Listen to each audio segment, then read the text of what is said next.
when on April 14, the infamous rights riots occurred. It was at 5 o'clock in the morning in New York when my phone rang. Ambassador Timothy Sherman from the Foreign Ministry of Monrovia was on the line. He said something in essence like this: there has been a tragedy here this morning. Thousands of people took to the streets to demonstrate against government's plans to raise the price of rice. The government had banned the demonstration, but protesters defied the government and resisted the ban.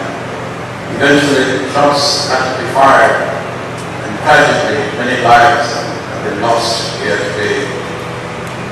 Later that same morning, some Liberians living in the United States, incensed by the killings in Monrovia, descended upon the permanent mission, seized it, and insisted that I send a fax message to President Tolbert in Monrovia, demanding that he steps down from the presidency immediately. The group's leader, if they had one, seemed to be a man I had never met before. His name was Taylor, who had traveled down from Boston, where he was a student. Gentlemen, I began, the events at home have shocked us all. I hear that there have been many deaths. Right now, I do not even know whether a friend of mine, Bay Barkley, a soldier at the executive mansion, was killed in the shootings. I went no further, because already Charles Taylor had had enough. Screw your friend, he screamed. Our country is being destroyed by killers, and here you are talking about your friend. I was stunned. While all this was going on, the Liberian Foreign Minister, Cecil Lennox, then on a mission to Washington, D.C., phoned me, and after I had told him about the events at the permanent mission, especially about the telex which the demonstrators had sent on the mission's bags to Monrovia, he said, "Winston, I would not have allowed them to do that. Anyhow, now that you've done it, let's wait and see what happens."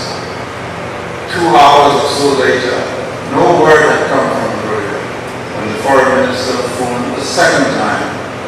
The mission was still occupied.